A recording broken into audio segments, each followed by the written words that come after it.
Voy a pasar directamente a la lectura bíblica. Amén. Se encuentra en Salmo, en el capítulo 121. Una palabra muy, muy conocida, muy leída y muy cantada. Sí. Así que me gustaría que la pudiéramos leer.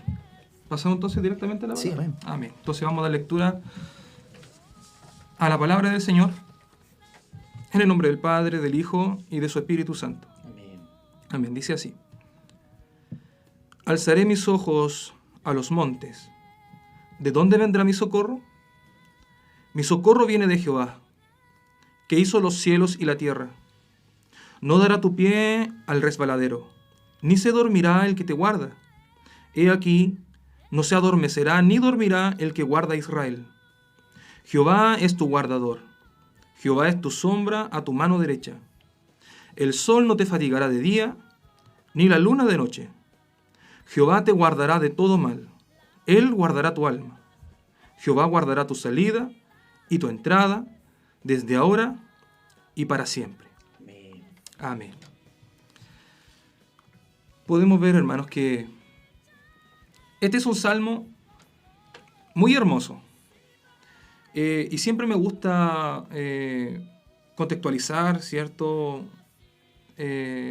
Exegéticamente en el versículo. Y este salmo, hermano, fue un cántico en el cual el hombre se encontraba en una situación de peregrinaje. ¿Cuál era el peregrinaje de estos varones? Era cuando se daba una vez al año, en el cual tenía que ir al templo para adorar. Y fue allí, bajo este contexto, en el cual se cita, ¿cierto?, este cántico y dice: alzaré mis ojos a los montes. ¿De dónde vendrá mi socorro? Podemos ver que para poder peregrinar hacia ir al templo, que estaba en Jerusalén, no era algo menor, porque tenía que cruzar desiertos, tenía que cruzar una larga distancia. Para algunos tal vez el peregrinaje podría durar 2 días, para otros podría durar hasta casi 3 semanas. Por lo tanto, era una urgencia para el adorador de tener que ir al templo, en el cual había un proceso en el que tenía él que enfrentar ciertas situaciones. Sabemos bien nosotros que en el desierto, ¿qué es lo que ocurre en el desierto? En el día es un calor extremo y en la noche es el frío.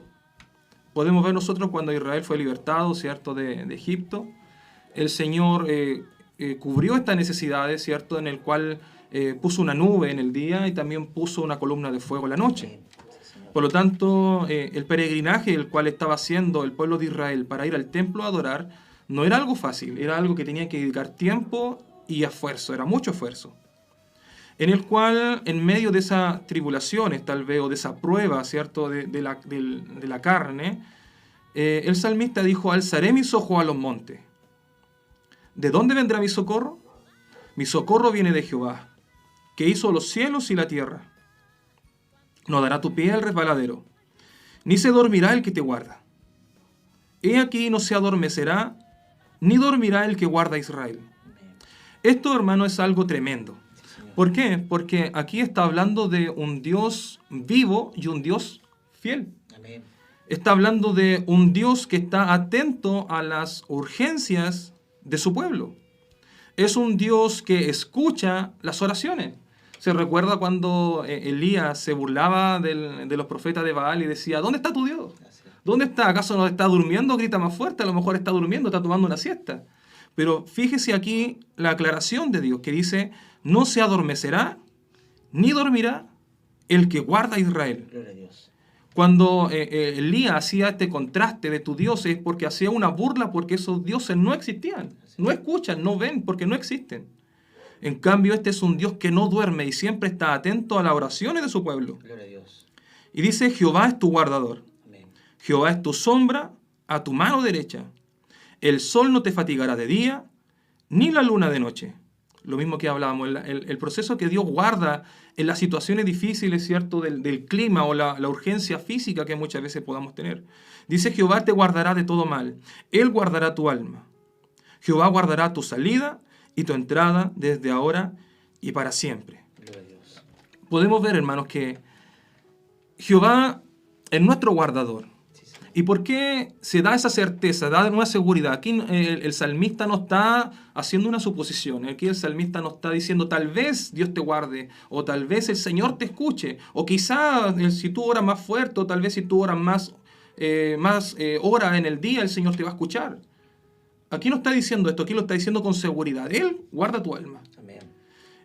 Habían procesos, hermanos, que tal vez en la noche, al acampar, ¿cierto? Por el peregrinaje que tenían que hacer, tenían que enfrentar males también para su vida, porque tenían que lidiar con escorpiones, tenían que lidiar con serpientes venenosas. Por eso que dice: Él te guardará de todo mal, y Él guardará tu alma. ¿Y por qué podemos ver nosotros que el Señor da esta seguridad? ¿Sabe por qué? Porque el Señor escudriña el corazón de un hijo que va con un corazón dispuesto para adorar. El peregrinaje que tenía este pueblo de Dios, Israel, iba con un corazón sincero. Porque ¿qué es lo que se iba a hacer al templo en el peregrinaje una vez al año? A buscar perdón de los pecados. Era un pueblo que estaba peregrinando con un corazón humillado. Era un pueblo que estaba peregrinando para buscar el perdón de Dios, para entregar ese animal, sacrificarlo como expiación de sus pecados. Era un pueblo que tenía su corazón humillado y que buscaba la misericordia de Dios. Imagínense, ese es el contexto de este versículo. Yo creo que cada uno también de nosotros puede entenderlo de esta manera. Pero podemos ver, hermanos, que en el transcurso del peregrinaje que tuvo Israel como costumbre, ¿cierto? Porque esto se volvió una tradición. Y eso es lo lamentable, cuando a veces se pierde el concepto de por qué voy a ir a la iglesia a adorar y se vuelve una tradición. Se lo digo por experiencia. Yo muchas veces fui a la iglesia, yo fui nacido, criado en el Evangelio, en el cual mi mente lo procesó como una tradición. A mí me gustaba ir a la iglesia porque yo cantaba, me gustaba ir a la iglesia porque yo participaba en el coro, en el grupo de jóvenes, me gustaba ir a la iglesia porque tenía amigos dentro de la iglesia. Pero el corazón no estaba ni humillado, ni tampoco era un corazón sincero para engrandecer el nombre de Dios. Y eso es lo lamentable, para que tengamos nosotros cuidado. Podemos ver de que en el libro de Malaquías demuestra de que ese corazón sincero, que aquí la palabra del Señor lo relata, se perdió. Podemos ver que Malaquías hace una aclaración tremenda, en el cual de las veces que lo leo me llega a estremecer y me da escalofrío. Porque el pueblo de Israel ya no fue con una disposición de arrepentimiento. Israel ahora iba a entregar cualquier animal sin preocuparse de que fuera un animal limpio. Estaban entregando un animal sucio. Además de entregar algo abominable ante los ojos de Dios, ellos volvían a sus casas y no estaba esa consagración. La palabra del Señor aquí dice: Él guardará tu salida y tu entrada desde ahora y para siempre. Porque cuando uno entraba al templo iba con un corazón humillado, y cuando salía también vivía con un corazón humillado. ¿Qué es lo que ocurrió? Que cuando Israel se empezó a olvidar del perdón de Dios y su misericordia, prácticamente iba para dejar a Dios tranquilo. Iba para que Él se quedara tranquilo porque a Dios le gustaba, tal vez puede sonar fuerte, tal vez a Dios le gustaba la matanza de animales. Pero el hombre no entendió nunca que el proceso de matar a un animal era matar a un animal que no tenía culpa, matarlo por mi pecado. O sea, estaban degollando un animal que ya era un acto cruel, degollar un animal. Y Israel se olvidó de esto. No vio ese detalle en el cual un animal que no tenía culpa, ¿cuándo había un animal cometido pecado? Pero el animal tenía que ser degollado por nuestra culpa. O sea, algo estaba el Señor diciendo sobre ese acto. ¿Y qué provocó, hermanos? Que Israel cayó en un sinfín de problemas. Mire, de hecho, hasta el día de hoy hay muchos conflictos teológicos con varias misiones de que no, el sábado es el día del Señor, por lo tanto el sábado es el día que se debe adorar. Otros dicen no, el Señor resucitó el día domingo, por lo tanto el domingo es el que se debe adorar. Otros dicen no, a ver, yo no digo ni que sábado ni domingo, yo digo que todos los días de la semana. Por lo tanto, ¿a qué es lo que vamos, hermano? Si tal vez un judío ortodoxo puede decir, a ver, el día del Señor es el día sábado. Otro puede decir, no, a ver, el Señor resucitó un día domingo, para mí el día domingo. Pero fíjese de que el Señor dice algo aquí. Dice, el Señor guarda tu salida y tu entrada. ¿Por qué? Porque cuando consagramos un día, el día sábado, ¿qué es lo que espera el Señor de consagrar un día sábado? Que vivamos el resto de la semana en santidad. Israel fue condenado no por no guardar el día de reposo. Israel guardaba el día de reposo, guardaba el sábado, lo santificaba, lo separaba para el Dios. El problema de la condenación de Israel fue por no respetar ni vivir conforme a las reglas del Señor, su ley, en los días de la semana. Y eso a veces nos pasa a cada uno de nosotros. Que a veces dentro de la iglesia, se lo digo por experiencia, yo me pongo para que no diga que usted que le estoy a usted tomando como referencia. En los días de la iglesia, hermano, yo me vestía bonito, cantaba bonito y era el mejor de todos, pero cuando estaba en el trabajo, cuando estaba con mis compañeros de curso, cuando estudiaba, dejaba mucho que desear. Por lo tanto, ¿qué es lo que ocurre? Que a Dios le agrada un corazón humilde y humillado. Un corazón que alabe a Dios en espíritu y en verdad. Que reconozca su propia vida y no ande en hipocresía. Israel cayó y dobló su corazón en la hipocresía. Claro, respetó el día de reposo. Podemos ver de que hasta el día de hoy siguen habiendo iglesias, ¿cierto? Eso se dedican a consagrar un solo día. ¿Cierto? El día sábado, el día del Señor, como muy exigente. Nosotros tampoco podemos ser ortodoxos y decir que el día del Señor es solamente el día domingo. Porque el día del Señor se debiese de vivir todos los días. Tanto como en nuestro hogar, tanto como en el trabajo, tanto como en la calle, es todos los días. Es un día de consagración. Todos los días son días de consagración. ¿Cómo nosotros podemos llegar a la casa del Señor y decir, Señor, te traigo mi adoración, cuando minutos atrás en el trabajo estábamos haciendo lo contrario? Eso es vivir una vida olvidadiza de lo que Dios ha hecho. Eso es vivir una tradición. Eso es vivir una vida en hipocresía. Por lo tanto, Malaquía, el Señor, es una aclaración. El Señor demanda y el pueblo hace una contrademanda. ¿Y en qué te hemos fallado, Señor? Y el Señor dice, ustedes me han fallado en todo esto. Y no les voy a nombrar el libro de Malaquía para que ustedes lo lean, invitarlo para que lo lean, porque es algo tremendo. Yo creo que cada uno de nosotros que ha vivido este proceso, ¿cierto?, de consagrar un día al Señor y después no hacer lo bueno, le recomiendo que lea el libro de Malaquía. Pero mire, ¿qué es lo que ocurre con el transcurso bíblico? Malaquía dice, a ver, Jehová dice, voy a enviar a alguien que reconcilie al pueblo de Israel conmigo. Porque el pueblo de Israel ha pecado. Porque el pueblo de Israel se ha olvidado de traer ofrenda grata a mis ojos. Pero voy a traer a alguien que reconcilie. Y ese alguien es un anuncio de nuestro Señor Jesucristo. Y mire, usted yo creo que ha escuchado hablar sobre el hijo pródigo. Pero le voy a invitar a que lo analice de esta forma. Dice de que habían dos hermanos. ¿Cierto? El primer hermano, el que siempre estaba con el Señor, nunca se nombra. Siempre se empieza a hablar sobre el hijo pródigo. ¿Y qué ocurre? De que había una división de dos hermanos. Uno se fue, hizo todo lo malo. Y cuando volvió, el hijo malo no lo quería aceptar. Estaba muy enojado y muy molesto. Y yo creo que ustedes han escuchado hablar sobre el reino dividido de Israel. Que se dividió el reino del norte con el reino del sur. El reino que uno se llamó Israel y otro se llamó el reino de Judá. El reino de Israel fue por Jeroboam, en el cual dijeron, a ver, yo no quiero ir más al templo a adorar, porque allí está Salomón, está su hijo Roboam, en el cual ellos, por medio de la fuerza, me obligaron a trabajar, a construir el templo, en el cual estamos cansados. Nosotros fuimos y le dijimos, Roboam, queremos que nos des descanso. Y Roboam dijo, a ver, si mi padre castigó con escorpiones, con azote, yo castigaré con escorpiones. No quiso darle descanso, y ese fue un gran error de Salomón, de exigir a un pueblo que construyera el templo, por medio de la fuerza y por trabajo arduo. Fue un gran error que cometió Salomón. Por lo tanto, el reino se dividió. Israel por un lado y Judá por el otro. El problema es para Israel de tener que ir a Judá porque allí estaba el templo. ¿Qué es lo que hacemos entonces ahora? Jeroboam dijo, a ver, vamos a hacer una cosa. Vamos a volver a levantar lugares altos como lo hacíamos antes cuando el arca del pacto se transportaba. Vamos a volver a levantar lugares altos y allí vamos a empezar a adorar. Pero dijeron, ¿y cómo lo vamos a hacer con los levitas? Si los levitas trabajaban en el templo. Aquí no hay levitas. ¿Qué es lo que hizo Jeroboam?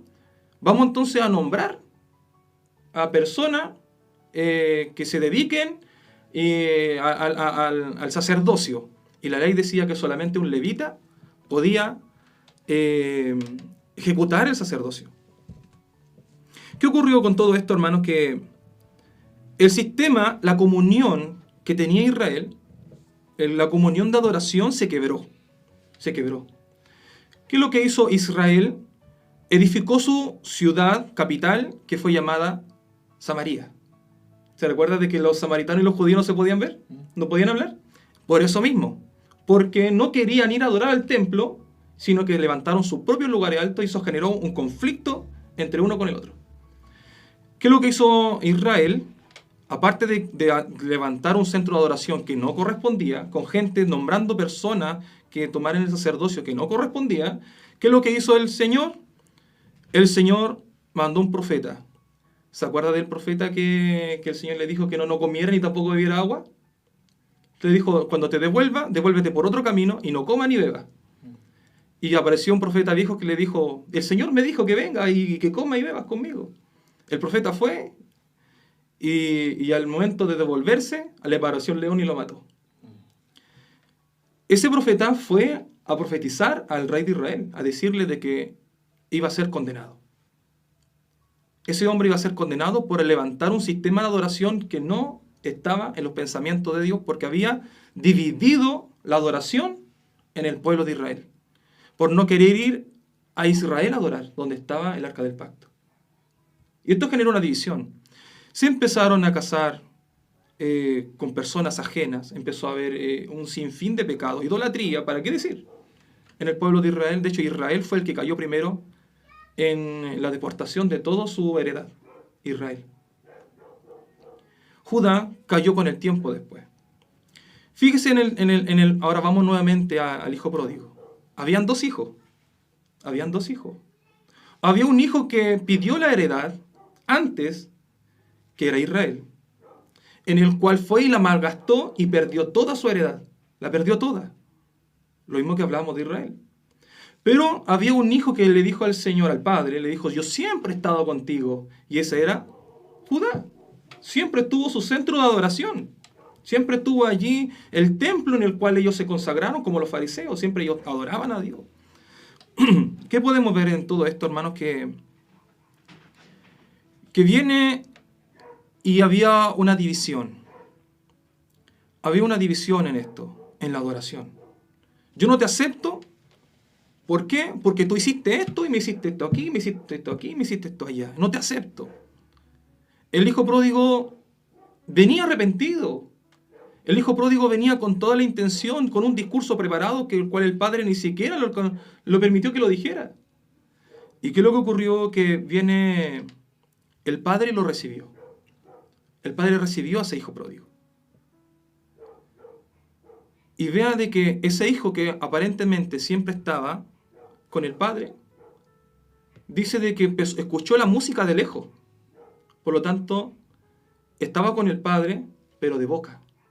Porque no había una relación de corazón. Si hubiese estado con el padre, había dado cuenta de todo lo que ocurría. Porque dice que se encontró con un siervo y le dijo, dime, ¿de dónde viene esta música? ¿Qué es lo que es esta fiesta? Y le dijo, tu hermano que estaba perdido ha vuelto. Fíjese que era una relación hipócrita, una relación lejana. ¿Se fija? Por lo tanto, ¿qué es lo que ocurrió en todo esto, hermanos? Que había un conflicto entre Israel y Judá, entre los samaritanos y los fariseos. Los fariseos no aceptaban a los samaritanos.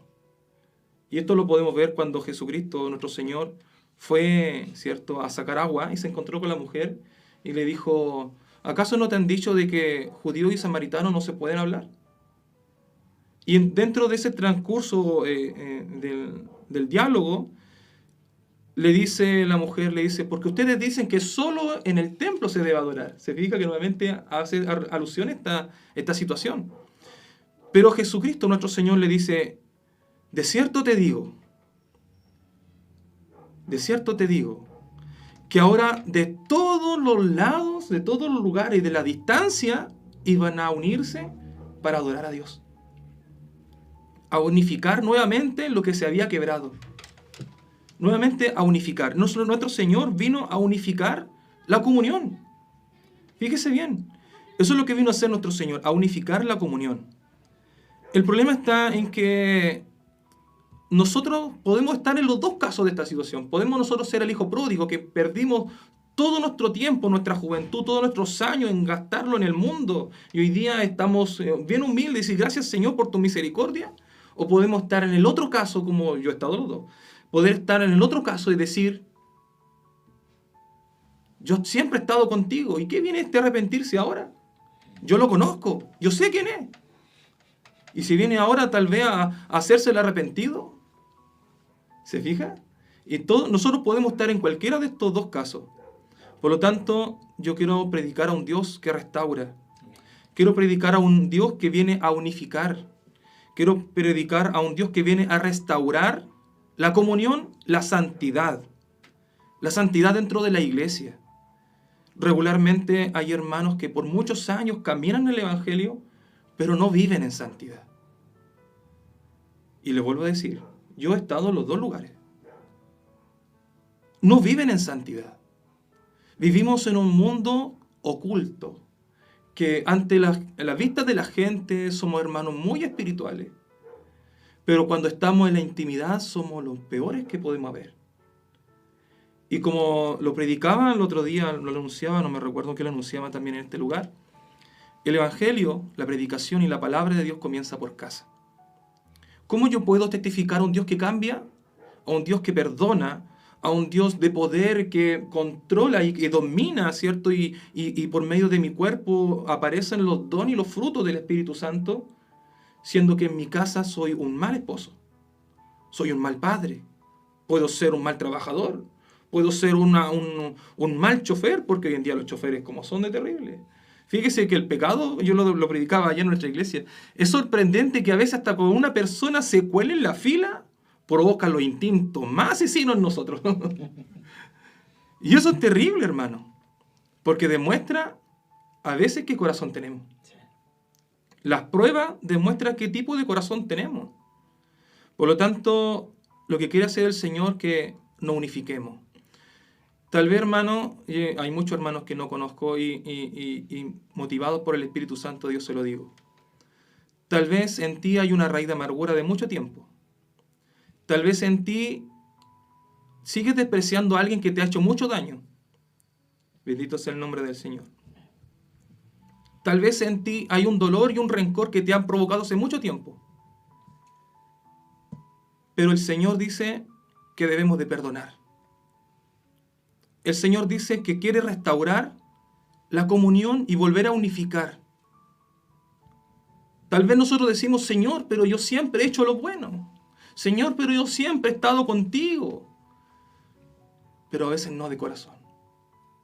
A veces en nuestra boca. Pero no es de corazón.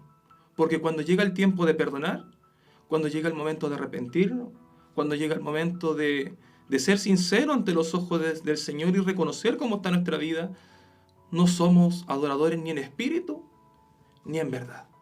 No hay verdad en nuestra boca. Por lo tanto, asimismo, aquel que tal vez está conectado y dice, en la otra situación que dice, ¿qué saco con ir a la iglesia? Dañé a todos los hermanos de la congregación. ¿Qué saco con ir a la iglesia? Dios ya no quiere nada conmigo. Usted está en esa situación de un hijo pródigo. Tal vez tú estás diciendo, pero ¿qué saco con ir? ¿Qué saco tal vez con ir? Los hermanos me van a mirar mal. Porque hay hermanos que va a pasar esto.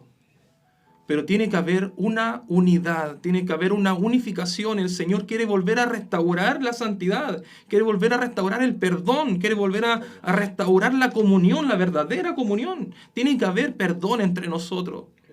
Por lo tanto, si tú eres ese hijo pródigo que estás perdido, Di como este peregrino que dice, alzaré mis ojos a los montes. ¿De dónde vendrá mi socorro? Mi socorro viene de Jehová. El corazón arrepentido. Este pueblo iba al templo con un sacrificio humillado, iba con un sentir humilde, reconociendo su propia vida. Si tú estás en esa situación, no te olvides de la verdadera adoración, lo que a Dios le agrada. Lo que a Dios le agrada. Si vamos a venir al templo, vengamos al templo a adorar, a exaltar su santo nombre. Vengamos al templo a reconocer que Él es misericordioso, que Él es nuestro Dios perdonador de nuestra alma, de nuestros pecados. Pero a veces venimos, pero nuestra mente está en otro lugar. Está en otro lugar. A veces lo hacemos por tradición. A veces lo hacemos porque siempre hemos caminado en el Evangelio. Pero el Señor nos llama a unificarnos. A unificarnos. Por lo tanto, hermano, esto es algo tremendo. De hecho, el Señor ocupó 3 formas para enseñar sobre esto. Ocupó la parábola de la moneda perdida y también de la oveja perdida. Y después el Señor ocupó como tercera forma al hijo pródigo. Y el Señor, ¿por qué quiso decir esto? ¿Cuál fue el sentido de hablar sobre la parábola del hijo pródigo? Fue por esto, porque no había unidad en lo más importante, que es adorar a Dios. No había unidad. Se despreciaban unos con otros. No, tú eres hipócrita. Y de hecho, en la parábola del hijo pródigo, antes de que el Señor empezase a relatar la parábola del hijo pródigo, los fariseos hablaron y dijeron, mira dónde está Jesús con los publicanos, con los pecadores. ¿Y quién eran los publicanos? Eran personas que cobraban impuestos y eran de Israel. Eran de Israel. Eran personas de su propio pueblo que le estaban cobrando impuestos a su propio pueblo. Por lo tanto, eran mal mirados, eran despreciados. Por eso de que se fija de que no había una unidad. ¿Y qué viene el Señor a sentarse con ellos, siendo que ellos son los peores? Por eso el Señor habló sobre la moneda perdida, sobre la oveja perdida y habló sobre el hijo pródigo. Y esto es tremendo. Por lo tanto, no debemos nosotros, hermanos, de desconocer ni de olvidarnos que así como hay un Dios que en un momento perdonó tu vida y le exaltaste por su misericordia, así mismo el Señor está llamando a otros. Ese mismo el Señor está llamando a otros. En el cual, en una de las predicaciones que tomaba hace un tiempo nuestra iglesia, decía, ¿amas a Dios? Resiste y edifica tu iglesia. Porque regularmente cuando amamos a Dios y vemos que hay un problema en la comunidad, en la congregación, ¿qué es lo que es más fácil? Irse. Pero el Señor dice de que cada uno de nosotros hemos sido llenos de su Espíritu Santo con los dones del Espíritu Santo para edificar la iglesia. Por lo tanto, lo peor que podemos hacer nosotros es irnos y despreciar a la gente que está llegando. Al contrario, lo mejor que podemos hacer es orar más al Señor para que el Señor nos prepare mucho más para ayudar a aquel que ha llegado necesitado, para aquel que llega tal vez en condiciones deplorables, en condiciones de drogadicción, de alcoholismo y un sinfín de cosas, para nosotros ser un modelo para ellos. Nosotros debemos de ayudarle. Y nosotros debiésemos de estar preocupados para que el Evangelio sea exhortado. Algunos dicen, pues en mi caso, muchos hablaron cuántas cosas de mí cuando yo iba a la iglesia y no quiero entrar en profundidad, porque dentro de mi niñez recibí muchos comentarios, algunos muy crueles, los cuales cuando llegó mi juventud dije yo ya no quiero nada con la iglesia, ¿qué saco con ir a la iglesia? Y dije yo un día, este va a ser mi última vez que yo voy a tocar en el coro y me voy a ir de la iglesia. Yo lo dije. Y ese día llegó una persona nueva, era un pastor que venía del sur, y le dieron la predicación. Mi corazón, cuando fui a ese lugar, a la iglesia, yo dije, esta va a ser para mí la última vez. Nunca más. Dirigí el coro, imagínense, dirigiendo coro. Y dije yo, para mí iba con esa decisión, nunca más, voy aquí, no más. Le dan la oportunidad al pastor y el pastor dice, ¿sabe qué? Yo quiero cantar una alabanza. Tomó una guitarrita, viejita, medio desafinada, se puso a entonar, estaba cantando él, y de repente para de cantar y para la canción. Y me causó como una... me cautivó porque dije, ¿se le olvidó la letra al pastor? ¿Por qué paró? Y de repente cierra los ojos y dice, aquí hay alguien que está enojado. Hay alguien que está molesto. Y yo dije, o sea, todos nosotros estamos enojados y estamos molestos de vez en cuando. Siempre uno a veces como que trata de, cuando la palabra de Dios lo confronta, uno trata de puede que sea para el hermano de allá, puede que no es para mí, puede que sea para el hermano de allá. Por lo tanto, ¿qué pasó? Que viene la palabra del Señor y dijo, y este es un joven. Y justo ese día yo era el único. ¿Qué iba a decir? Yo en mi mente, hermano, y no le estoy mintiendo, como que hay un Dios, yo dije, a ver, Señor, si quieres decirme algo, sé claro conmigo y dímelo de frente. Y el pastor estaba cantando, de repente para de cantar, me dice, y ese eres tú. Me lo dije así directamente, ese eres tú. Y eso, hermano, me quebró. Porque yo desafié a Dios en ese momento, pero el Señor me quebró. El Señor me confrontó, en el cual entendí lo que el Señor quería de mí. Pero imagínense el corazón duro. Uno a veces va a la iglesia, pero aún así no quiere someterse a la palabra de Dios. Siempre la rechaza. Dice, no, esto no es para mí. No, para mí no. Pero cuando el Señor a veces nos confronta, fue algo que a mí me dejó rendido. Y me dice, levántate y reconcíliate. Y me dice, y no te vayas, el Señor te manda a hacer un apoyo en esta iglesia. En el cual, hermano, eso hasta el día de hoy todavía abunda en mi oído, abunda en mi corazón, en el cual también me da mucho temor. Y a la misma vez, hermano, ha afirmado mis pasos. Pero regularmente hay situaciones, cansancio, el trabajo, a veces los problemas, hermano, a veces que no tienen el cuidado, dicen cosas, a veces provoca dentro de nosotros nuevamente un sentimiento de volver a caer, de un sentimiento de volver a irse, un sentimiento de volver a ausentarse de la comunión. Pero el Señor te llama a no olvidarte de que Dios te guarda, de que Él afirma tus pasos. No olvidarte que tú eres un instrumento en las manos de Dios y tienes que edificar la iglesia. Si el Señor te levantó a ti, ¿quién lo va a hacer? Si el Señor te llamó a ti para que tú lo hagas y yo lo haga. ¿Cómo entonces llamamos a la gente al arrepentimiento? Regularmente en una congregación se viven muchas cosas, con mucha alegría y con muchas penas. Por lo tanto, hermano, para ti que has vivido tal vez estos mismos procesos que yo he relatado, el Señor te llama a una reconciliación. Bendito Dios. El Señor te llama a no olvidarte de Dios, que es el centro principal. No son tus emociones, no son como tú te sientes, sino que Dios primero, antes que todo tu sentimiento. En la misericordia de Dios, el tema principal de todo esto es: alzaré mis ojos a los montes, ¿de dónde vendrá mi socorro? El principal tema es: mi socorro viene de Jehová. El principal tema del hijo pródigo es el Padre misericordioso. No es el hijo pródigo, ni tampoco es el hermano. Es la misericordia del Padre. Santo Dios. Es la misericordia del Padre. Que a pesar de todo lo malo, a pesar de todo lo que muchas veces podamos ver o la experiencia que podamos tener dentro del Evangelio, es Dios el tema principal. Si amamos a Dios, afirma tus pasos y búscalo en espíritu y en verdad, con sinceridad de corazón. Búscalo con un corazón dispuesto. Fíjese de que a mí me cautiva el carácter de Dios cuando lo habla sobre el hijo pródigo. Porque fíjese de que el hijo pródigo tiene una decisión determinada. Ya no va a preguntarle consejo al padre, simplemente va a pedir una herencia. Ya tiene su conciencia muy clara, su sentido muy claro, su decisión clara, en el cual va directamente con una decisión a decir: Padre, dame la herencia.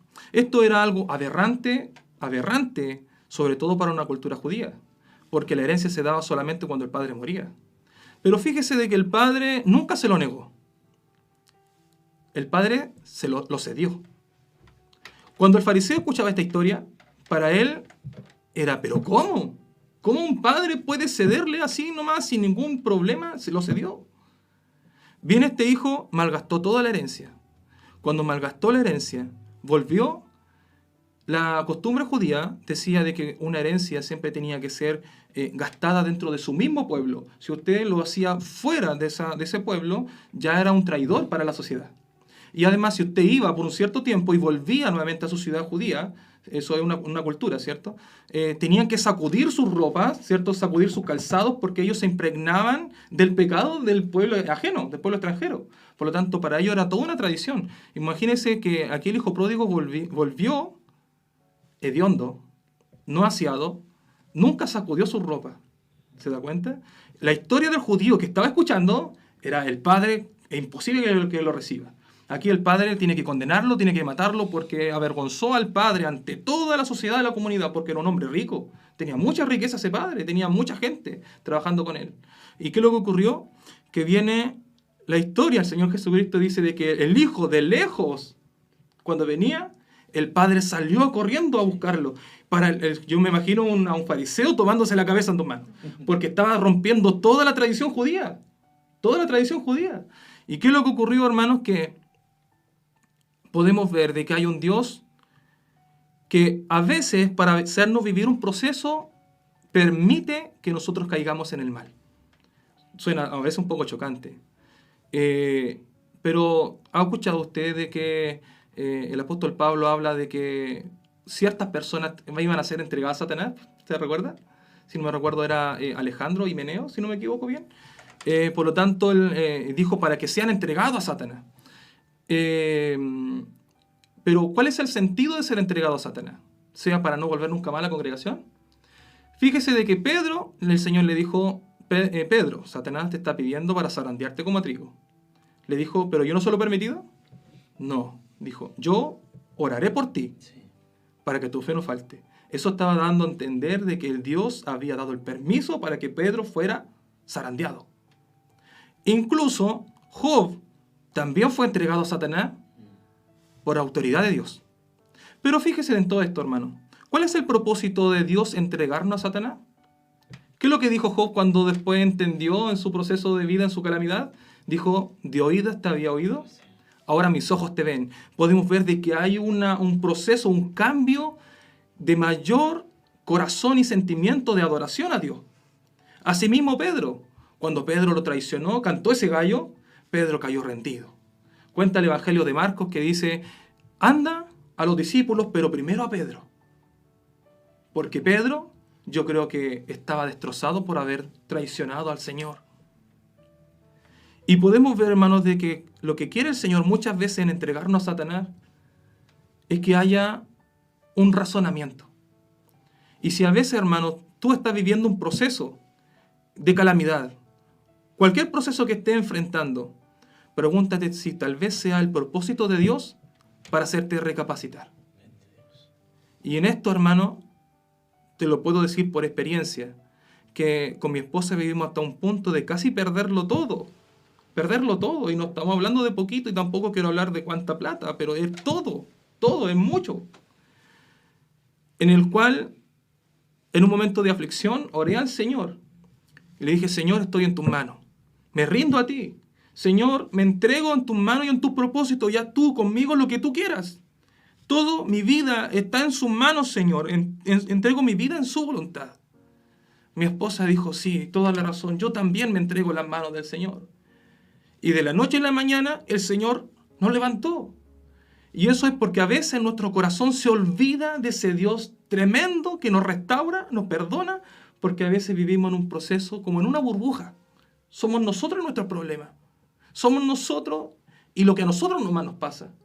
Y nos olvidamos de traer una verdadera adoración a Dios. Por lo tanto, aquí el Señor, hermano, nos está llamando a unificarnos al perdón, a la reconciliación y volver nuevamente a adorarle a Dios como corresponde. Como corresponde. En espíritu y en verdad. Santo es el nombre del Señor.